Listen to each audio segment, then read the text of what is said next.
Bonjour, bonsoir. Alors bonjour à tous et bienvenue. Je suis Karim Beniklev, je suis professeur à la faculté de droit de l'Université de Montréal, chercheur au CRDP, au Centre de recherche en droit public, et directeur ici du laboratoire de cyberjustice. Je suis très heureux de recevoir pour cette conférence inaugurale du groupe de recherche en droit et économie politique Benjamin Lemoine. Très heureux de le recevoir. Le titre de sa communication, L'arme du droit global et le souverain, ne manque pas d'avoir évidemment une résonance certaine dans une faculté de droit. Alors, je connais les écrits de notre conférencier depuis la publication en 2016 de son ouvrage L'ordre de la dette, enquête sur les infortunes de l'État et de la prospérité du marché. Le juriste positiviste ne se pose pas trop souvent la question de l'origine extra-juridique de la règle de droit. Son historiographie se limite à la jurisprudence interprétant la règle dans le temps et parfois au débat parlementaire entourant l'élaboration de la règle. Voilà un chiche viatique qui ne permet certes pas d'appréhender dans sa profondeur historique des pratiques juridiques qu'on présente alors comme des invariants naturels, quelque chose qui est là depuis toujours, qui n'appelle aucune contestation, qui est naturalisé. Ainsi, la dette, par exemple, devient, nous apprend Benjamin Lemoine, et je le cite, un instrument permettant de transformer l'État et d'écarter d'autres modes d'existence possibles de la puissance publique. Dans les cabinets, sous Giscard d'Estaing, alors ministre des Finances de Pompidou, et je prends ça dans l'ouvrage de Benjamin, des méthodes se mettent en place, remplaçant ce que les économistes appelaient alors la répression financière, c'est-à-dire l'État qui obligeait à l'époque les banques à lui prêter X millions de francs à un taux d'intérêt déterminé et fixe. Donc la répression financière est remplacée, si je puis dire, par un nouveau marché des capitaux qui fait évidemment la part belle aux prêteurs qui ne cesseront de grossir, les PIMCO de ce monde. Un marché de la dette se met alors en place, et pour citer Wolfgang Strick, cette fois, à quel meilleur débiteur peut rêver un prêteur que l'État ? C'est merveilleux, on est sûr d'être remboursé en général. L'État, merveilleux distributeur de la richesse collective entre les mains de quelques-uns. Et Benjamin écrit « La marchandisation de la dette a transformé l'État en modifiant la façon dont il est jaugé et délimité, en révolutionnant les modalités d'attribution de sa valeur. Développés depuis la fin des années 70, au nom de la transparence que requièrent les prêteurs, les dispositifs de mesure statistique et comptable de l'État ont alimenté une dramaturgie des chiffres, de la dette et des déficits publics. Le Québec, qui vient de voir sa cote décotée, en sait quelque chose. Et en parlant de cette dramaturgie des chiffres, ça ne peut pas m'empêcher de penser ici aux travaux d'Alain Desrosières et à ses conventions d'équivalence tronquées qui tendent encore une fois à naturaliser des positions idéologiques. C'est là un résumé évidemment très partiel et donc injuste de ma première lecture du chercheur Benjamin Lemoine. Mais cette lecture nous fait bien comprendre que les discours actuels autour de la dette ne sont ni naturels ni historiques.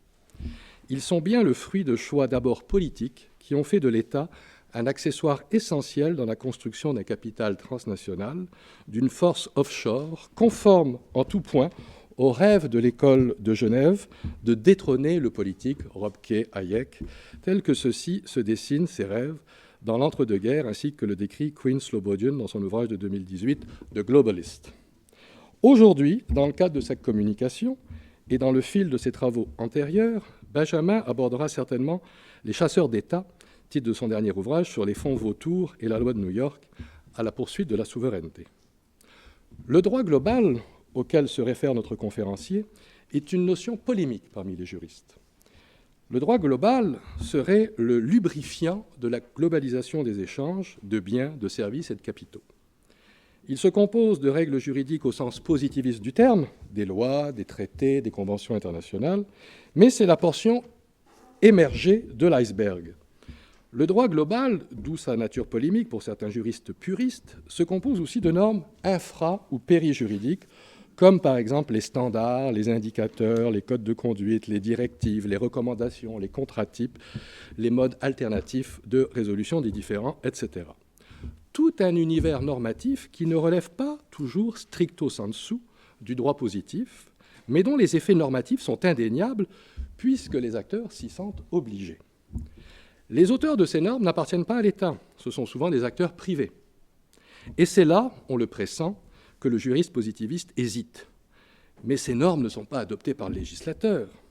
Une telle approche a évidemment le défaut majeur de sortir du champ d'étude du droit un pan entier et un pan majeur de l'activité humaine, et donc de passer sous silence des modalités normatives cruciales dans l'équilibre des forces sociales.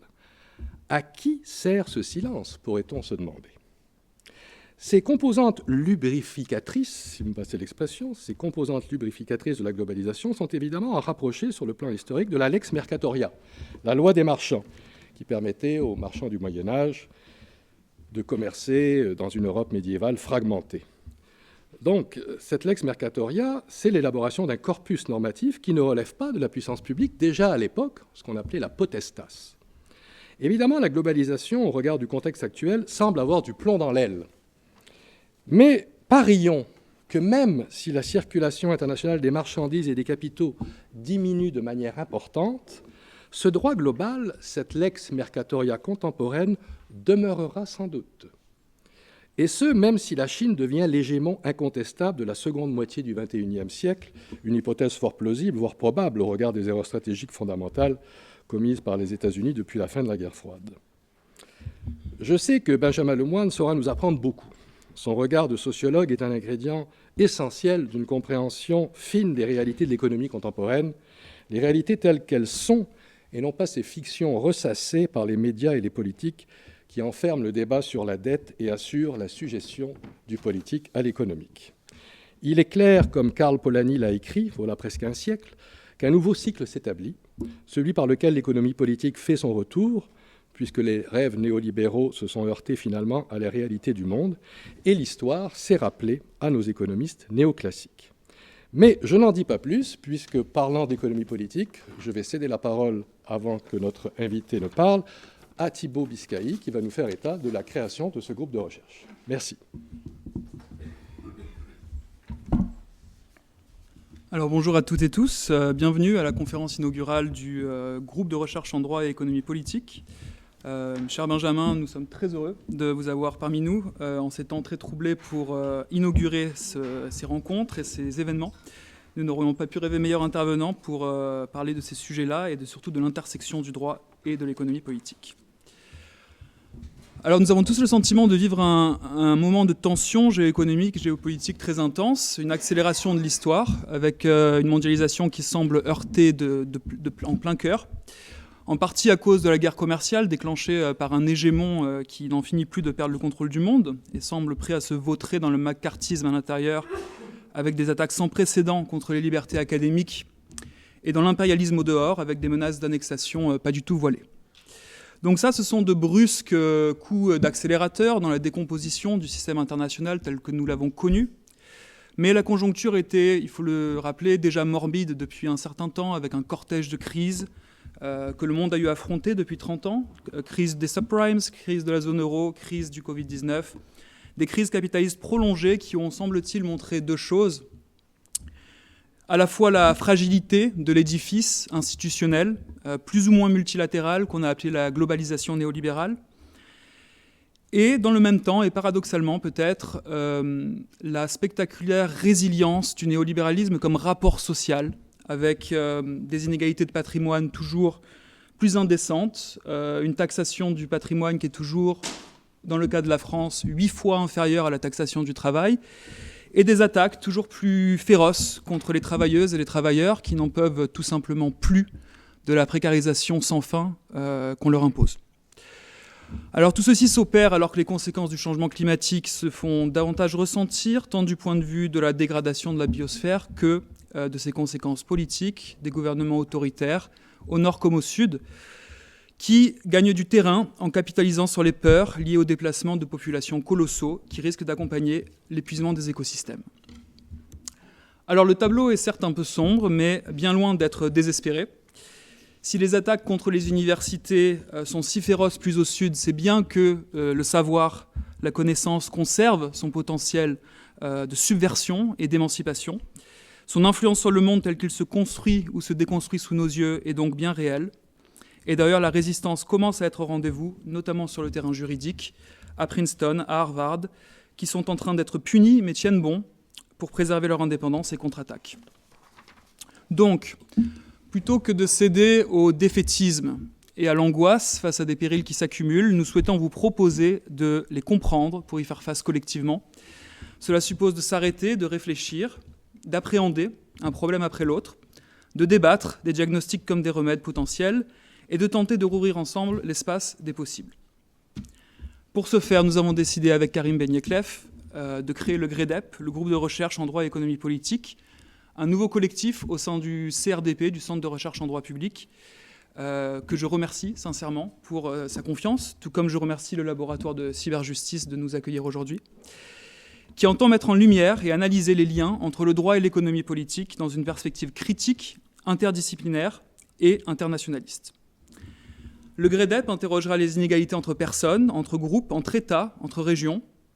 Il favorisera l'étude du pouvoir dans toutes ses manifestations, de classe, de race, de genre, d'inégalités nord-sud, et mettra en exergue les trajectoires historiques et institutionnelles de longue durée, via lesquelles le droit et le pouvoir politique se sont mutuellement constitués et renforcés au sein des sociétés capitalistes. Il sera tenu pour acquis que l'économie et la politique ne peuvent être séparées et que leur relation est essentiellement construite et médiée par le droit. Dans un esprit de solidarité internationale et de pluridisciplinarité, nous mettrons en lumière des travaux de penseuses et de penseurs critiques, des voix iconoclastes, anticonformistes, des perspectives marginalisées, comme l'ont longtemps été les approches post-croissance, dont nous avons eu un excellent aperçu au cours d'un colloque très stimulant au CRDP en octobre 2024, et comme le sont aujourd'hui, surtout aux États-Unis, les perspectives féministes ou marxistes. Alors oui, il faut critiquer sans relâche le travail de sape, de censure qui est accompli envers la connaissance, envers les arts, par les cliques réactionnaires et philistines, plus au sud, mais il s'agit aussi de rappeler la responsabilité historique des libéraux dans cette débâcle et dans ce triste spectacle. Car celles et ceux qui poussent aujourd'hui des cris d'orfraie et s'indignent à juste titre des attaques contre le pluralisme ont parfois été les mêmes qui, des décennies durant, ont cornérisé et marginalisé les approches marxistes, les voix critiques dans les départements des universités. Ils découvrent aujourd'hui qu'eux aussi peuvent être l'objet de l'opprobre et de la vindicte et réalisent que les ultra-riches ont bien, par leur soutien financier, leur activisme administratif, fomenté un coup d'État et tentent actuellement d'en démanteler toutes les composantes sociales de cet État. Face à ces impasses politiques, économiques, le GREDEP aura pour but de promouvoir des réponses et même peut-être des solutions.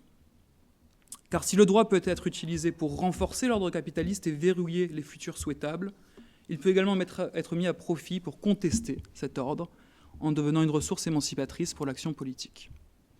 À ce titre, la démarche du GREDEP s'inscrit dans l'écosystème Law and Political Economy, dont les séminaires débutés à la Yale Law School en 2017 ont essaimé en Europe et en Amérique du Nord. L'approche LPI s'est construite en opposition au néoclassicisme et au conservatisme qui imprègne l'approche Law and Economics.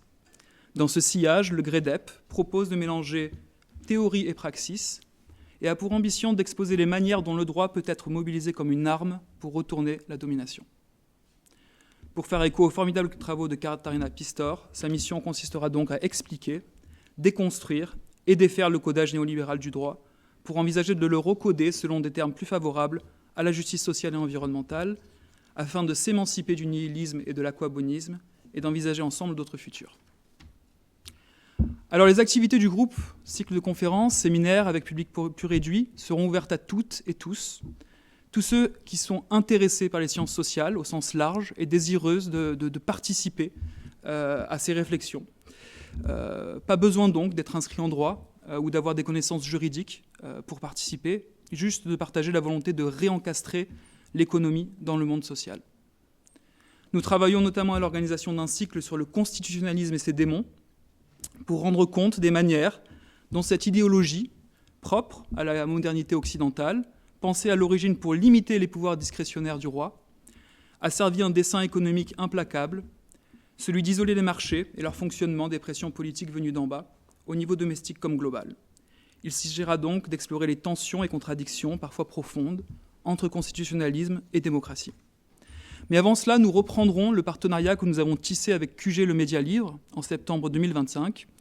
L'objectif de cette collaboration avec ce média indépendant dirigé par Aude Lancelin, dont une première saison s'est tenue entre ses murs en septembre dernier, est de mettre en lumière les pensées critiques francophones et d'ouvrir les horizons théoriques de donner à entendre des voix originales et des formes de pensée émancipatrices à toute personne qui souhaite réfléchir la société, qu'elle se trouve à l'université ou à l'extérieur de celle-ci. Ces programmes seront officiellement annoncés au printemps et à l'été. Mais pour l'heure, dans le cadre de cette conférence inaugurale, nous nous pencherons sur les travaux si stimulants de Benjamin Lemoine, qui sont par leur thème positionnés à l'intersection du droit et de l'économie politique, comme le beau titre que vous avez choisi de donner à votre conférence le rappelle. Encore une fois, nous sommes très heureux que vous soyez des nôtres, d'autant plus que les étudiantes et les étudiants du séminaire d'économie politique qui sont ici dans la salle vous ont lu. J'en profite d'ailleurs pour les saluer chaleureusement une dernière fois, et je sais que pour la plupart ils sont finissantes et finissants, alors je leur souhaite un très bel été et une très bonne continuation. Je vous remercie et sans plus attendre, Benjamin, je te laisse la parole.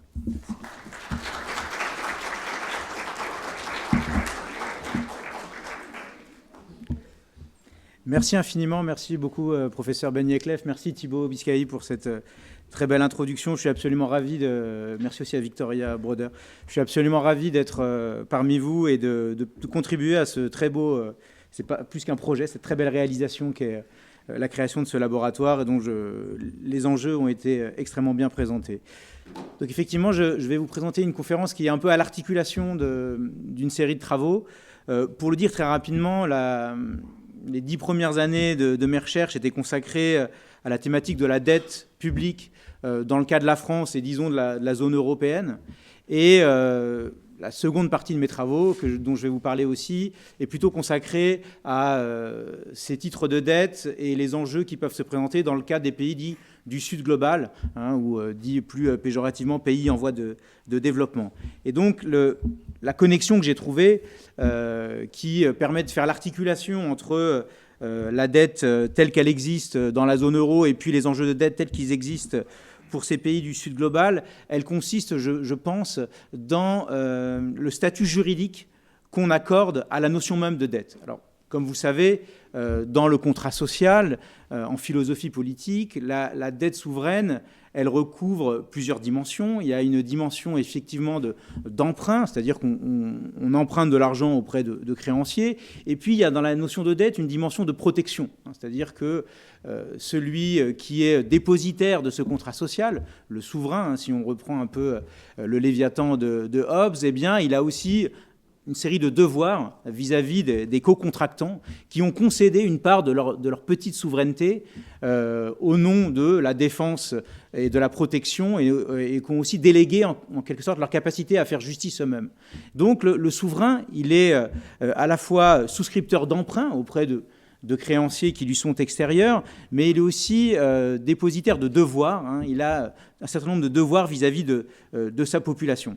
Et je pense un des angles d'entrée, et ça a déjà été évoqué par Thibaut avec les travaux de Katharina Pistor, c'est de voir dans quelle mesure aujourd'hui le droit va garantir certains publics au détriment d'autres. C'est-à-dire quels publics sociaux va servir le droit dans ces manifestations contemporaines. Et voilà, j'ai repris une citation de Katharina Pistor, elle explique que le droit a une fonction qui est celle de garantir la valeur des actifs financiers. Alors qu'est-ce que ça veut dire un actif financier ? C'est simplement des promesses de paiement futur. Si on pense à une dette, vous empruntez de l'argent et l'emprunteur, l'émetteur de cette dette, promet de la rembourser et de servir des intérêts à échéance régulière on rémunère le fait d'avoir emprunté cet argent, on rémunère le prêteur pour le risque qu'il encourt en vous prêtant cet argent.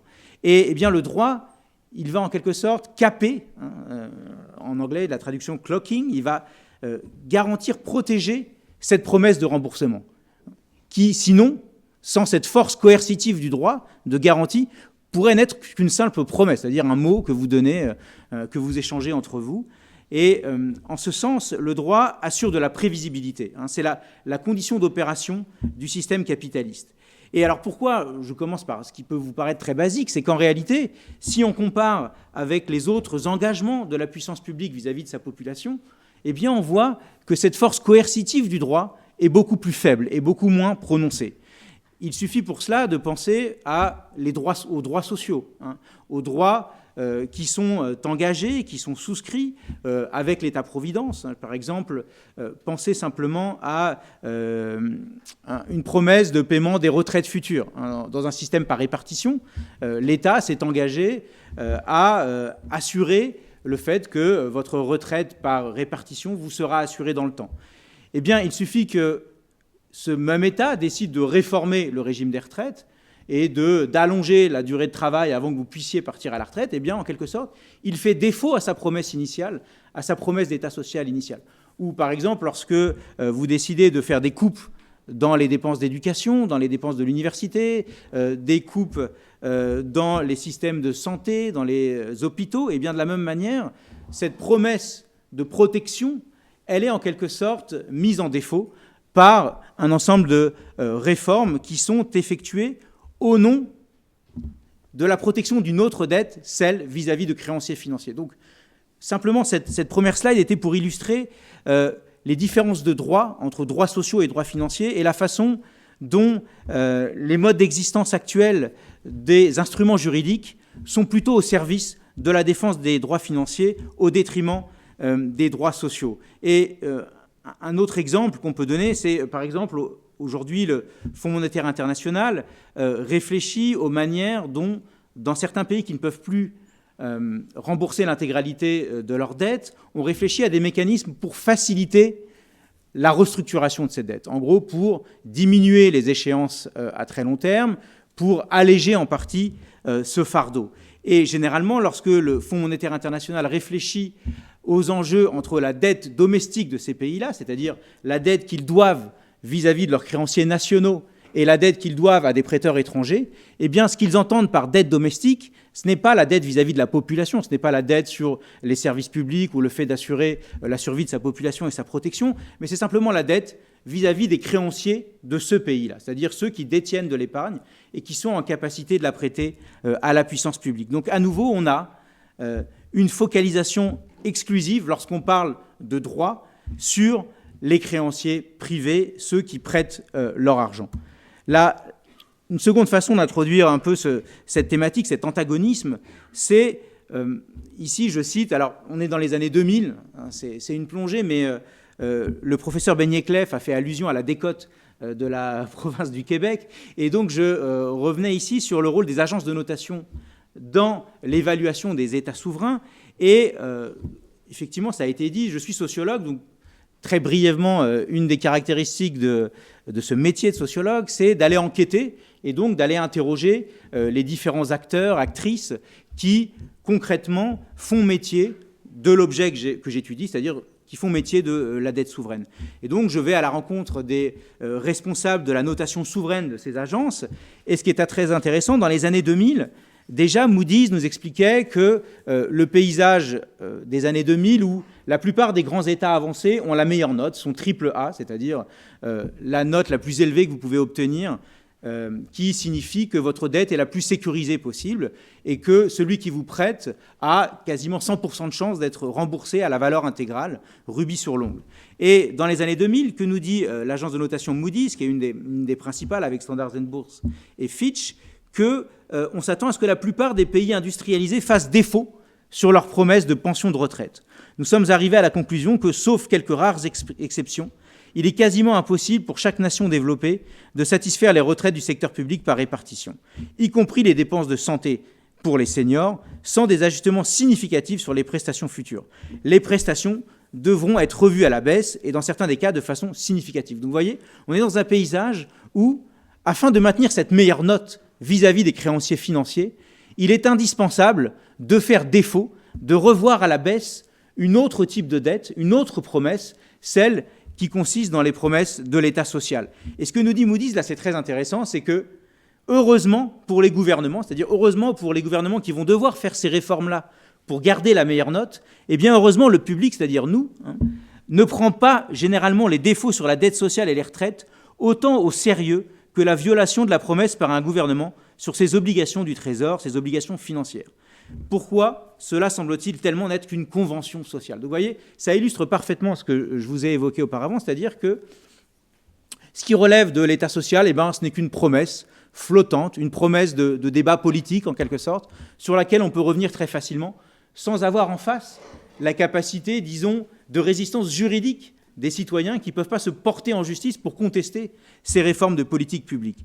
En somme, on aurait la rigidité des contrats, la rigidité du droit, la protection de ces engagements fermes avec un appareil coercitif au service de la classe financière et de l'autre côté, une promesse politique très lâche, floue, flexible, amendable et révocable.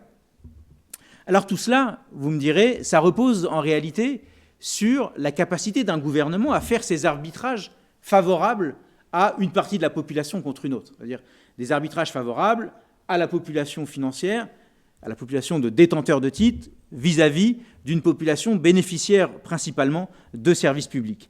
Et donc, une autre enquête, un autre extrait d'enquête, je ne sais pas si vous êtes familier avec ça, mais le gouvernement, le président Emmanuel Macron a fait face en France à une révolte très importante, hein, la révolte des Gilets jaunes, qui avait démarré sur la contestation d'une taxe carbone, d'une taxe sur l'essence, avec une augmentation du tarif à la pompe. Mais très rapidement, cette mobilisation sociale, qui était une mobilisation de pouvoir d'achat, elle s'est étendue sur tout un ensemble d'autres contestations satellites, et notamment la revendication d'une retraite et d'un départ à la retraite assez tôt dans la vie pour pouvoir en profiter, avec une augmentation de la qualité des services publics. Bref, cette mobilisation s'est très fortement étendue. Et surtout, elle avait une caractéristique, c'est qu'elle a un peu fait peur en France. C'est-à-dire qu'elle a fait peur au plus haut lieu du pouvoir. Et ce qui est très intéressant, c'est que j'interroge à l'époque des banquiers qui vont, pendant cette période, continuer de faire la promotion, non pas de la dette sociale, mais vont faire la promotion de la dette de la France sur les marchés financiers. Et continuer, on appelle ça des roadshows, c'est une animation commerciale, c'est-à-dire que le gouvernement français, qui cherche à emprunter auprès des créanciers nationaux et internationaux, eh bien, il organise des séances où il vend ses titres de dette, et il cherche à convaincre de potentiels prêteurs d'investir dans la France. Et donc ce banquier, on parle de primary dealer, ça je pense que vous êtes familier, c'est-à-dire on pourrait parler en France, on parle de spécialistes en valeur du trésor, c'est un réseau de banques de proximité, on pourrait dire des dealers de proximité qui ont pour mission de souscrire à la dette, je dis française ici, mais c'est un système qui existe aussi aux États-Unis, qui existe partout, mais qui souscrivent en premier lieu à la dette souveraine et ensuite sont chargés de la revendre sur les marchés de capitaux, ce qu'on appelle le marché secondaire. Et donc, c'est comme des grossistes de la dette publique. Ils achètent cette dette en gros auprès des États et ensuite la redistribuent à d'autres clients intéressés, notamment des grandes fortunes.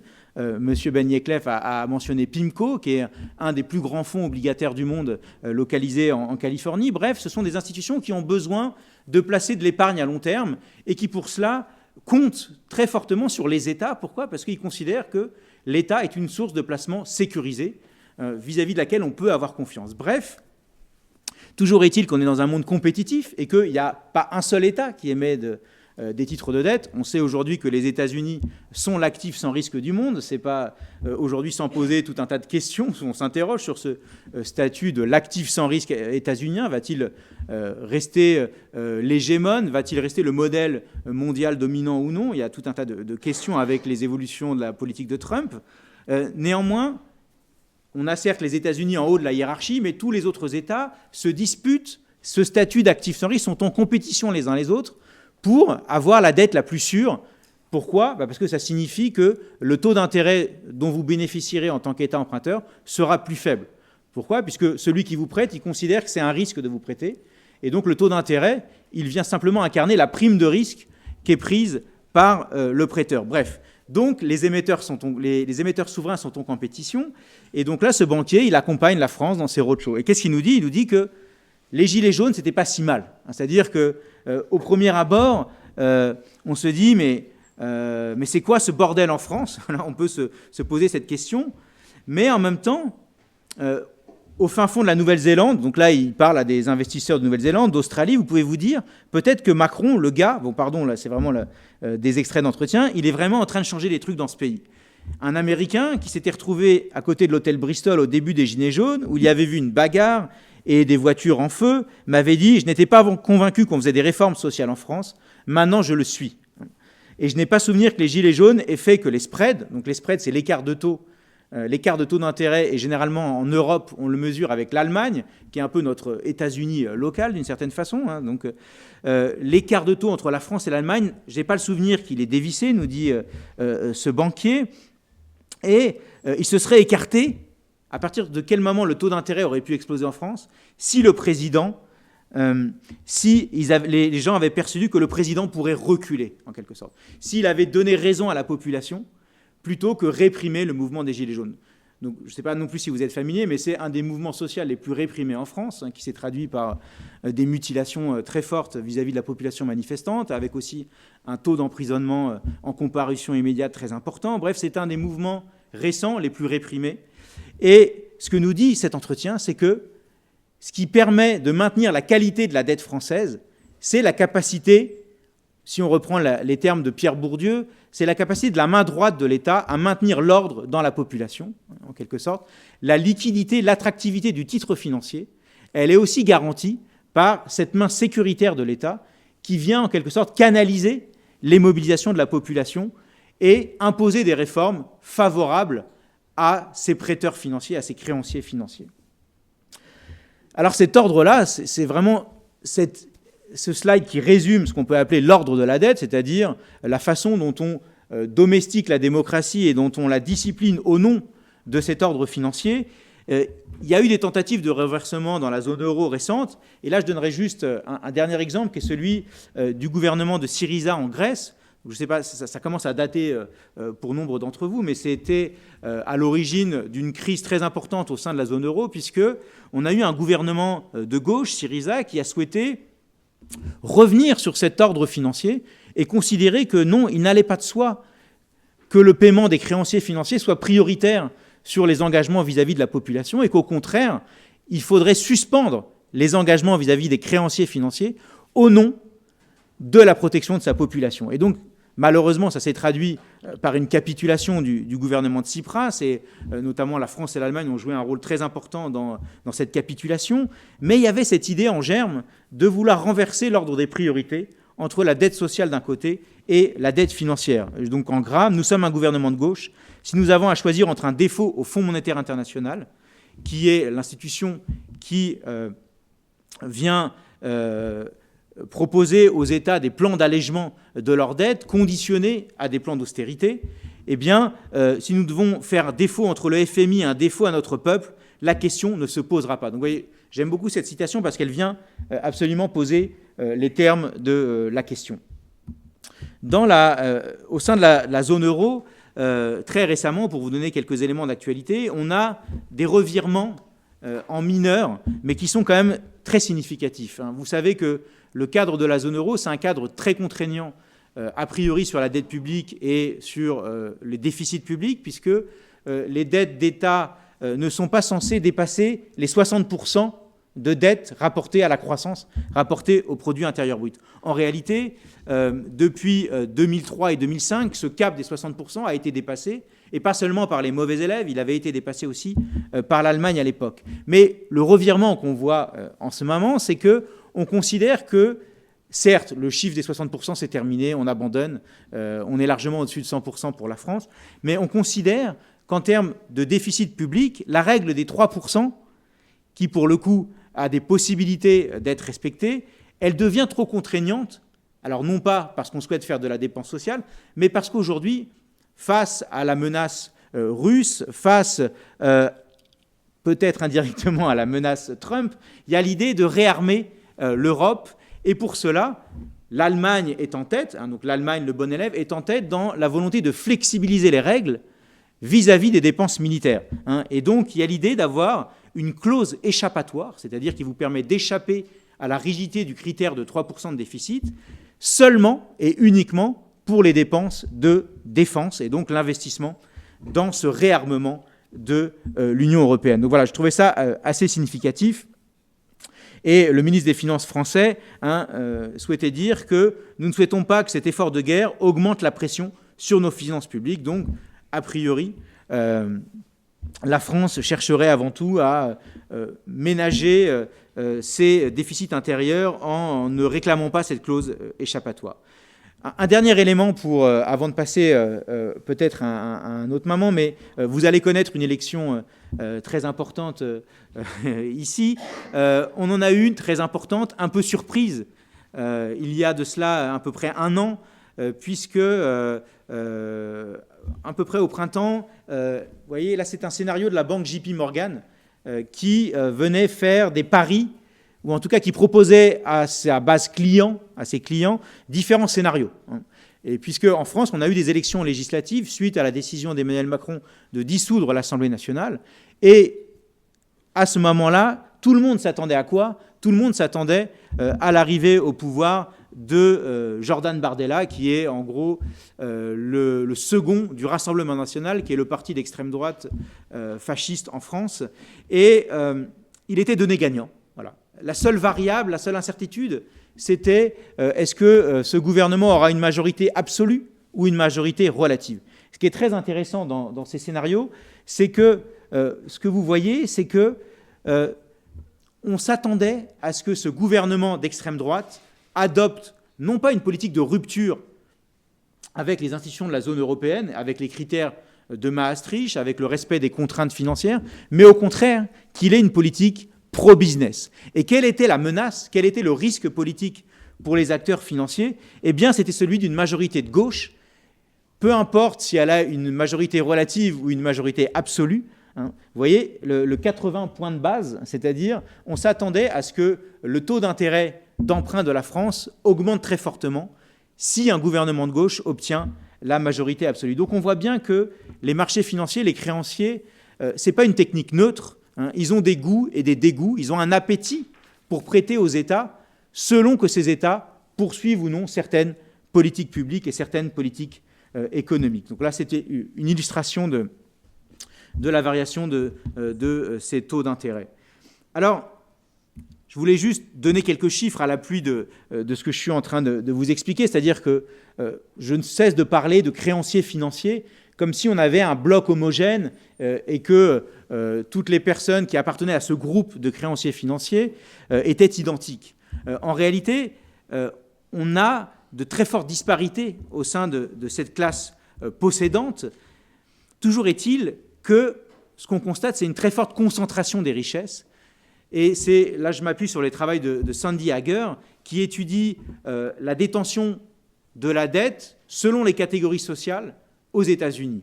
Et ce qu'il constate, c'est qu'on a, je pense que vous connaissez le célèbre 1% pour désigner la concentration de la détention des richesses dans la population.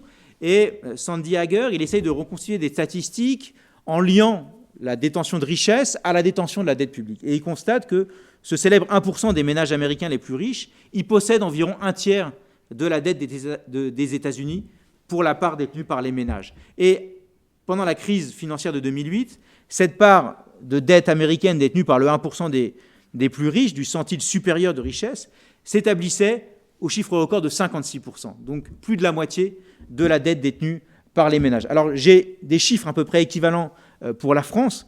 On constate que les 20% du bas de l'échelle des revenus, donc ceux qui ont la plus faible rémunération, en réalité, ils sont en capacité d'épargner très peu. Vous devenez créancier à partir du moment où vous prêtez, vous avez de la capacité de prêteur vis-à-vis des États que j'étudie et qu'on étudie ici. Et ils constatent que, par contre, les 20% les plus riches, que les 20% les plus riches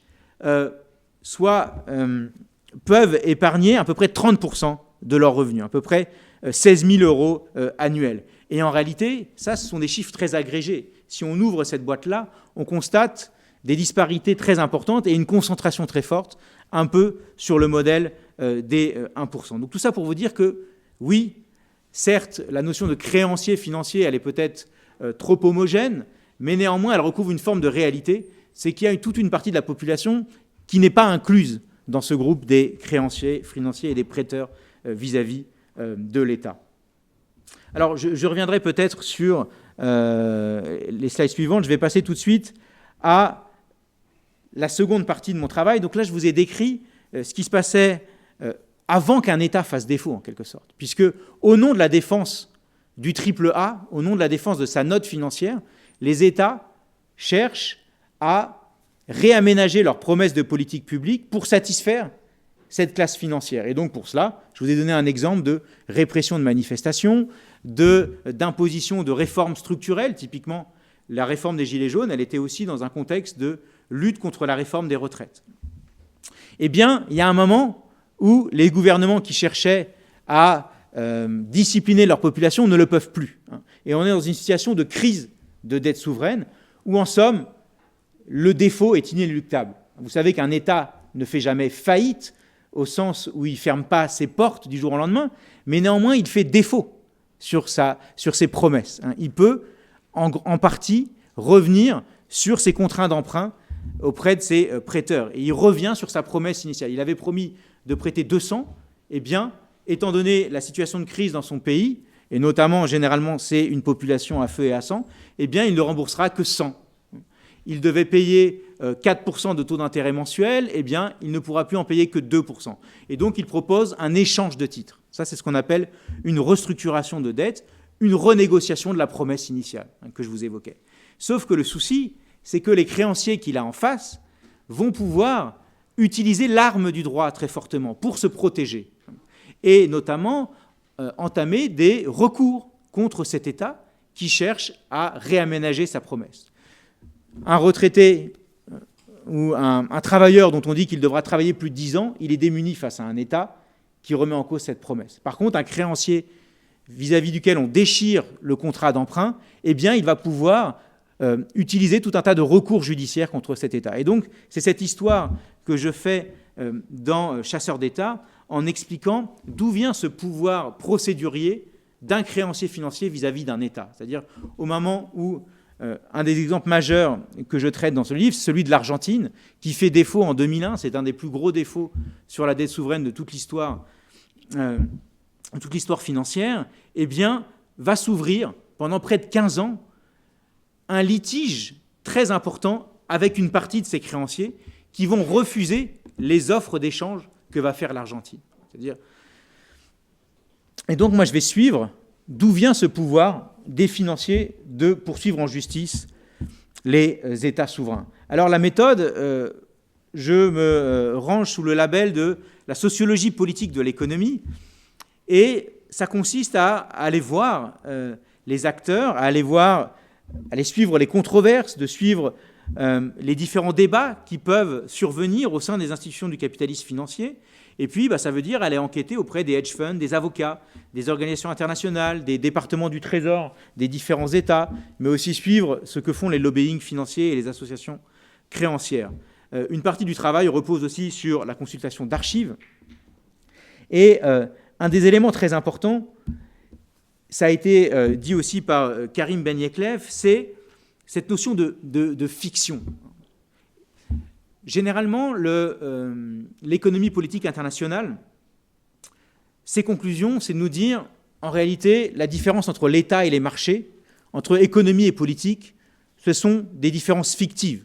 Parce que lorsqu'on étudie la réalité empirique, on voit que les États eux-mêmes construisent en grande partie ces marchés de capitaux, installent des régulations favorables à l'épanouissement de ces marchés de capitaux. On voit que les différents technocrates ont des croyances, ont des manières de faire alignées avec les acteurs privés. Et en somme, considérer qu'il y a une frontière étanche entre public et privé, eh bien, c'est un artefact, c'est une réalité fausse, c'est une illusion. Le problème étant, lorsqu'on étudie les litiges entre État et créanciers, c'est que ces frontières, elles jouent un rôle très important.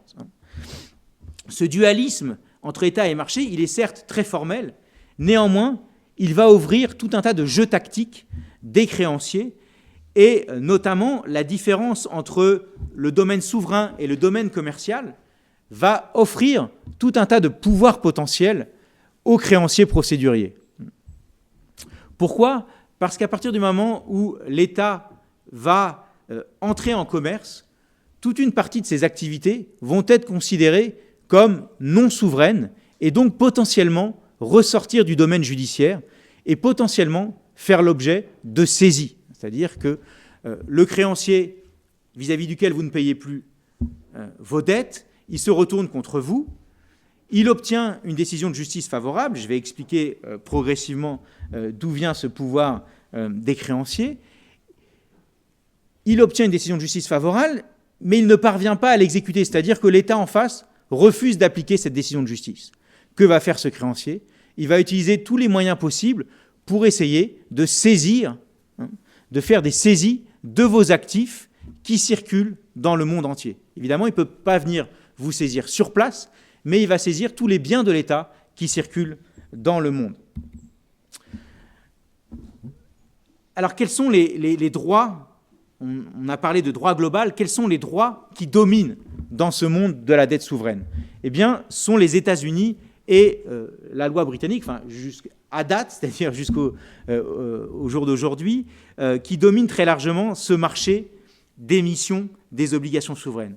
Comme je vous ai dit en introduction, ici, on se situe dans un pan très particulier de la géographie financière. On se situe du côté des États qui, pour emprunter, doivent renforcer très fortement leurs promesses. Et comment on renforce la promesse ?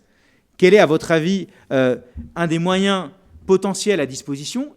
Eh bien, c'est non plus de vous référer à votre propre droit, c'est-à-dire émettre en droit français, émettre en droit argentin, émettre, grande fiction, mais pourquoi pas, en droit des États-Unis, mais pour obtenir la confiance de vos créanciers, pour que ceux-ci consentent à vous prêter, eh bien, vous devez vous référer à un droit étranger.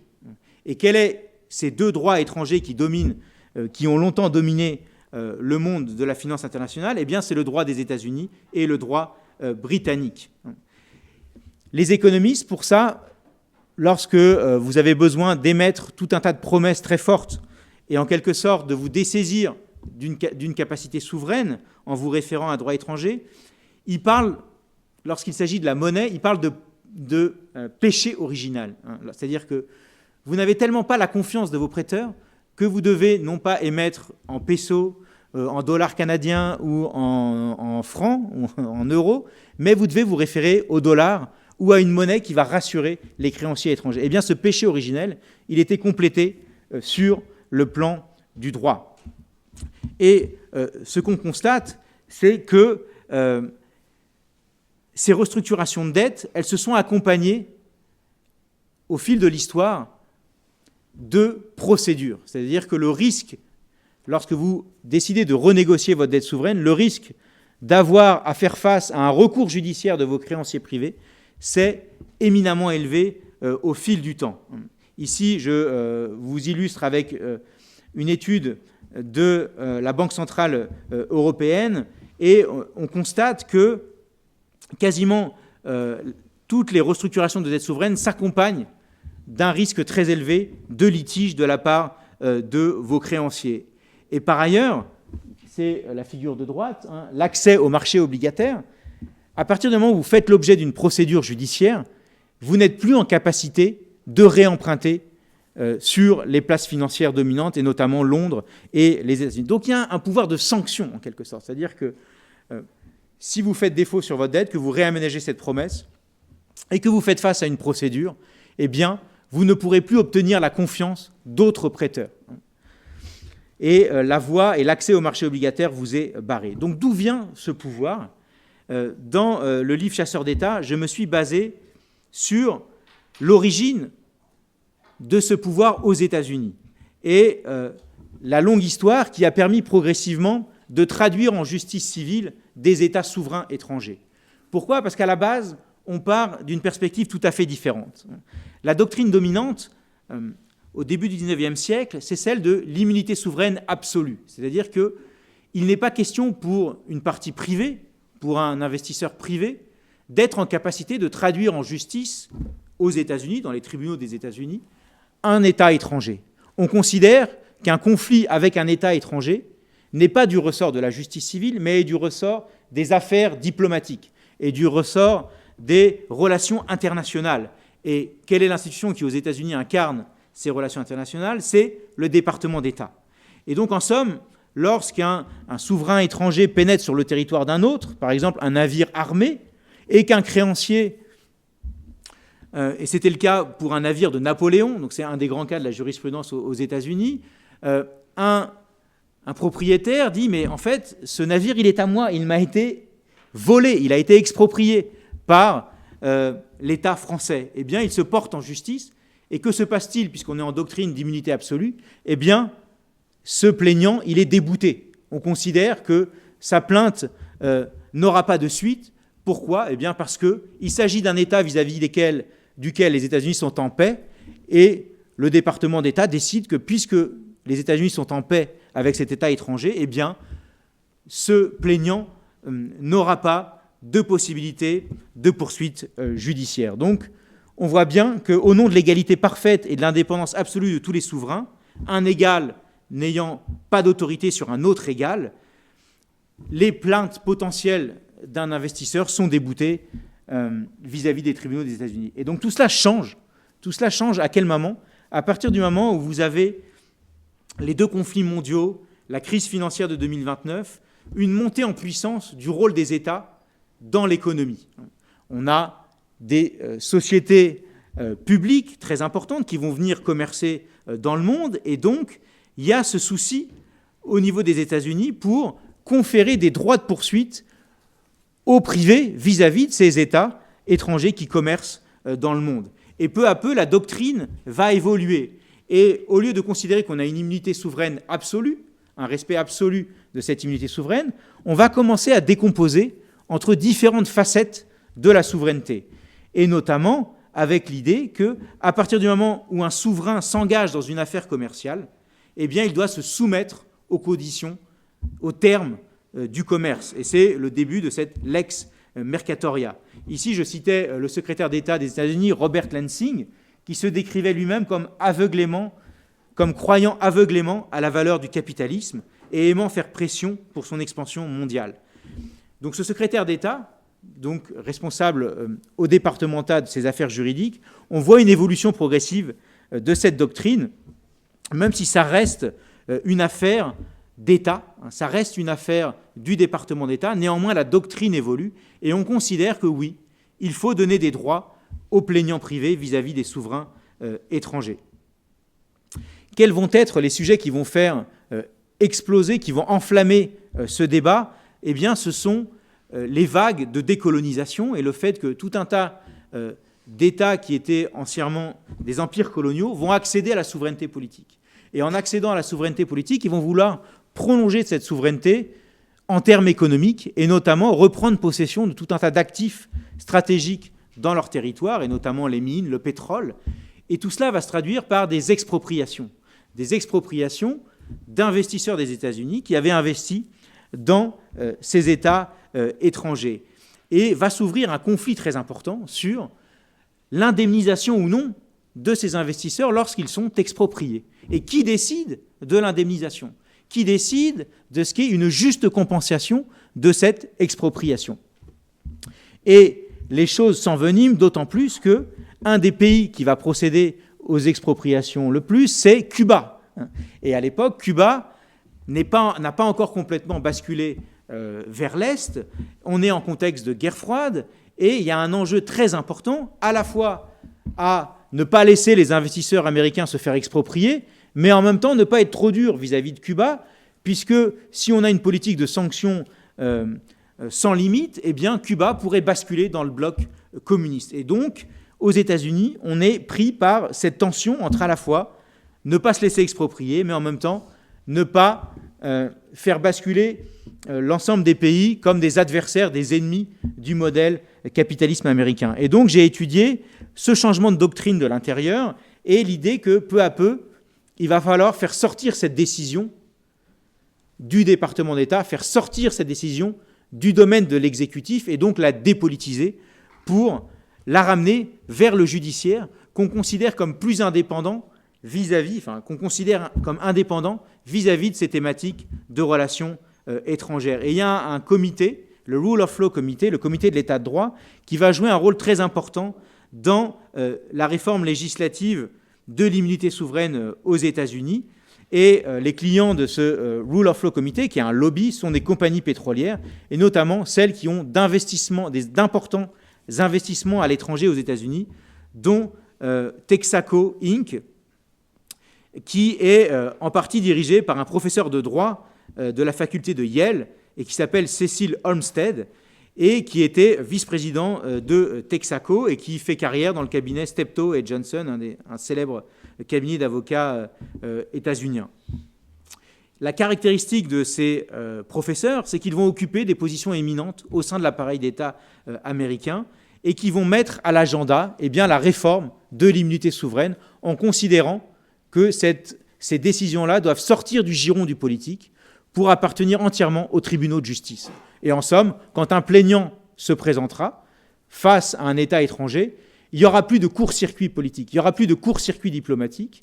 On n'écrasera pas l'intérêt de ce propriétaire au nom de la défense de relations étrangères avec un État étranger. Le deuxième élément important de cet agenda, c'est qu'on est à l'époque face à une montée en puissance de la contestation du modèle états-unien. C'est-à-dire qu'avec cette décolonisation, on a aussi l'émergence de projets d'une mondialisation alternative. Et c'est notamment le nouvel ordre économique international, qui est une coalition de pays du Sud global qui souhaitent renverser la table de l'économie politique internationale en se basant très fortement sur des principes de justice, d'égalité entre les États et revisiter aussi les termes du droit international. Et notamment faire advenir une nouvelle norme de compensation où tout État a et exerce librement une souveraineté complète et permanente, y compris la possession, l'utilisation et la disposition de toutes ses richesses, ressources naturelles et activités économiques.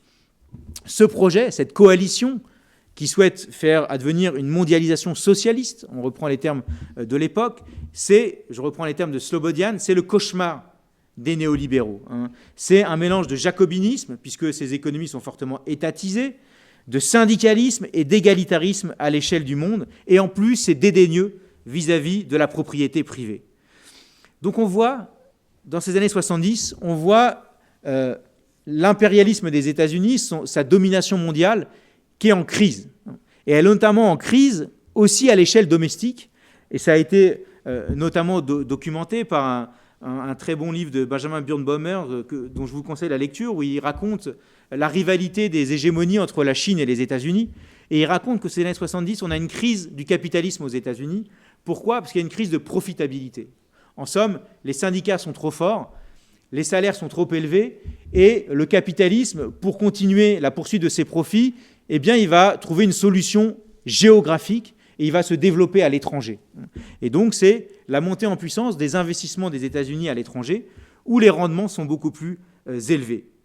Le souci, c'est qu'il faut protéger cet investissement à l'étranger. Il faut lui donner des armes pour se défendre si jamais ces États étrangers décident de se retourner contre cet investissement privé. Et dans les années 70, on est à un carrefour de cet hégémone, dont j'ai déjà dit, avec deux agendas qui vont entrer en tension. Et il me semble qu'aujourd'hui, on a un peu des bribes, on a des éléments de cette tension qui reviennent aujourd'hui.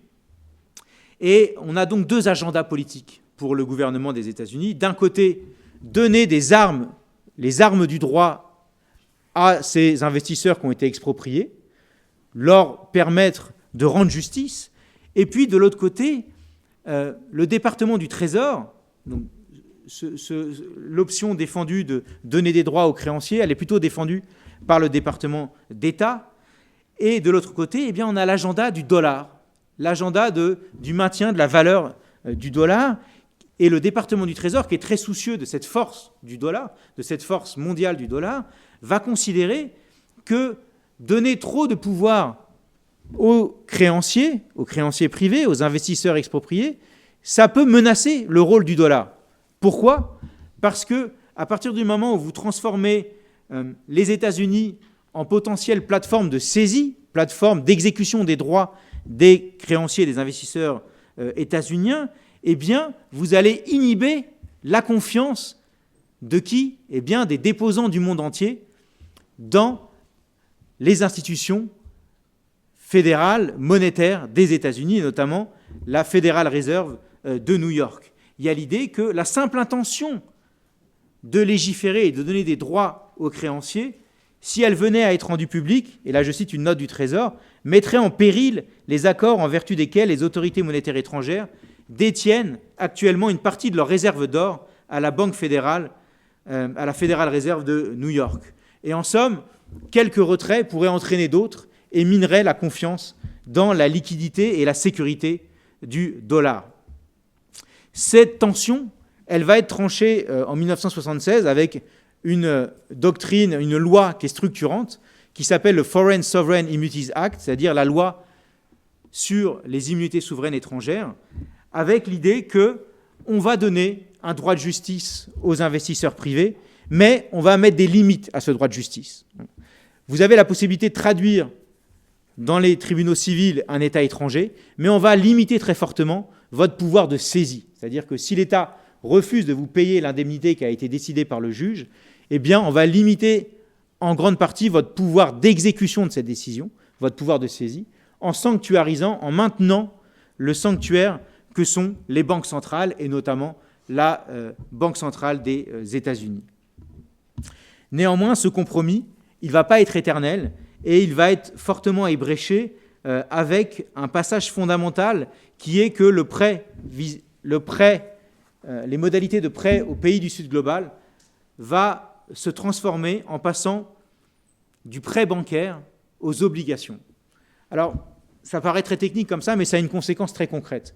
Un prêt bancaire, vous avez la banque JP Morgan qui prête au Mexique, elle prête sur 10 ans. Eh bien, c'est la même banque qui va détenir ce titre de prêt de l'année 1 à l'année 10. C'est un crédit bancaire. On sait qui vous a prêté. Lorsque vous passez sur le marché obligataire, vous avez un titre qui s'échange de main en main. Un contrat qui peut être revendu.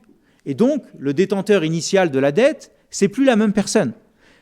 Tout un tas d'acteurs ont pu racheter cette dette entre-temps et avoir des intentions absolument opposées ou très différentes de celles de la conciliation.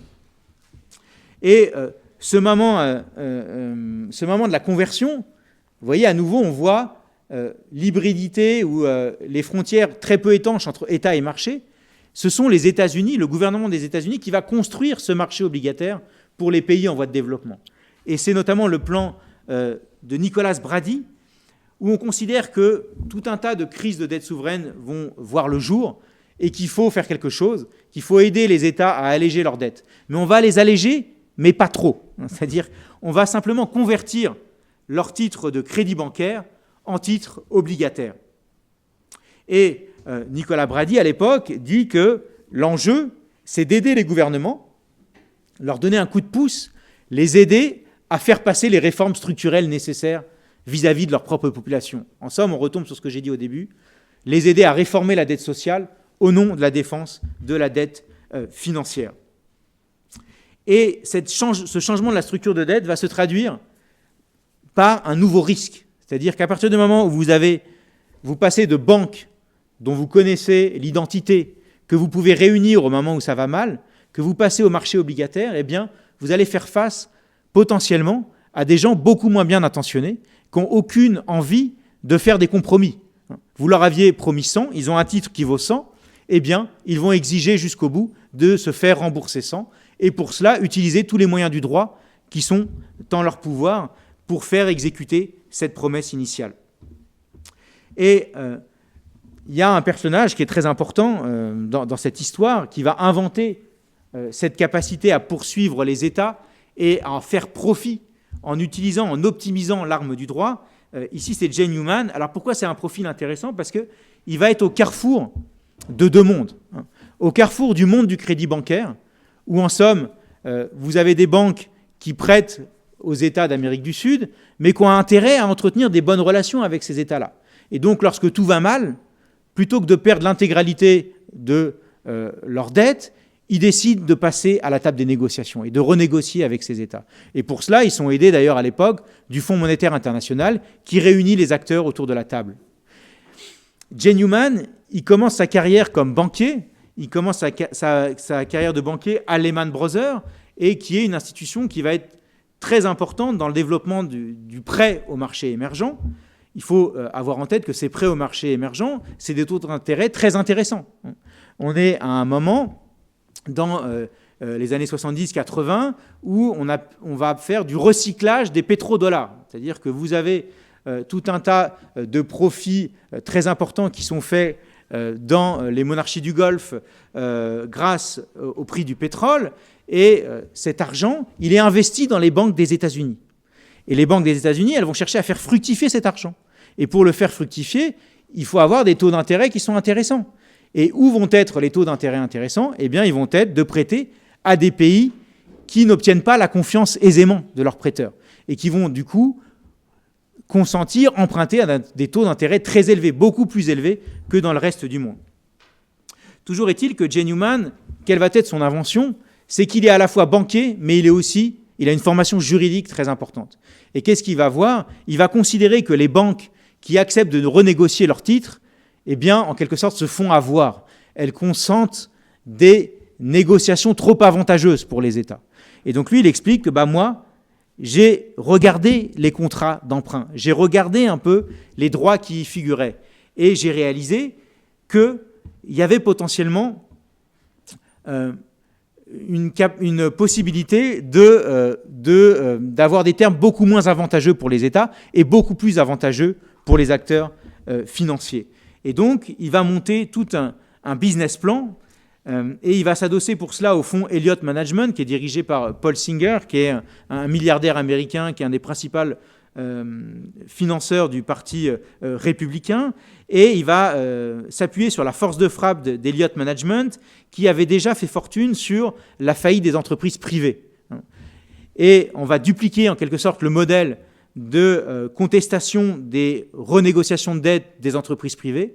On va le transposer avec les États souverains. Et donc le premier fait d'armes, c'est la dette du Pérou, où en octobre 1995, le gouvernement de Fujimori décide de se placer sous l'égide du plan Brady. Il dit moi, je ne peux plus repayer l'intégralité de ma dette, et donc je vais changer ma dette bancaire en obligation souveraine qui bénéficie de la signature du Trésor des États-Unis.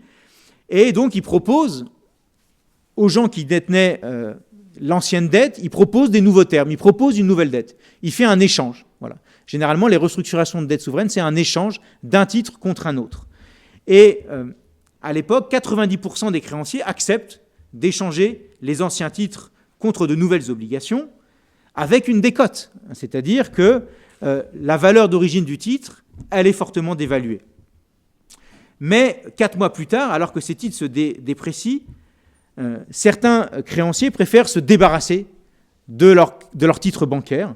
Et c'est à ce moment-là que des fonds comme Elliott Management vont racheter ces obligations souveraines, avec l'idée de refuser tous les compromis qui vont suivre et de faire valoir l'arme du droit contre ces États-là.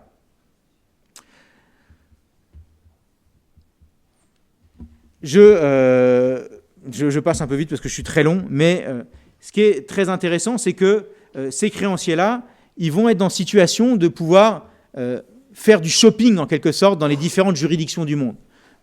Ils vont évaluer la façon dont sont cotées les dettes sur les marchés de l'occasion. Ils vont voir quels sont les droits qui accompagnent ces dettes, quel est le droit inscrit sur le titre obligataire. Est-ce qu'on se réfère bien à la justice new-yorkaise ou à la justice londonienne ? Est-ce que l'État a bien renoncé à son immunité souveraine ?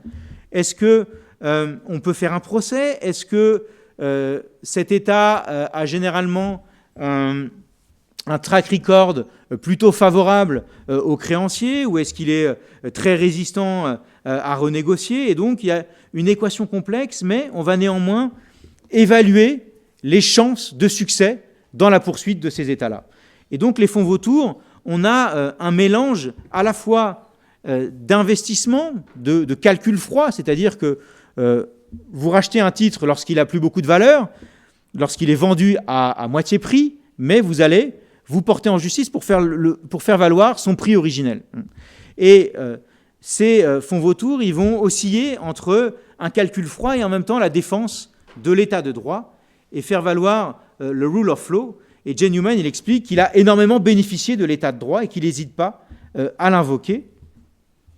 Et on va aussi faire valoir le fait que grâce à l'existence de ces fonds procéduriers, grâce à l'existence de cette capacité de plainte et de poursuite contre un État, eh bien, en fait, vous favorisez aussi les États emprunteurs. Pourquoi ? Parce que vous assurez de la sécurité à l'ensemble du système, parce que vous incarnez cette force de défense des contrats en dernier ressort.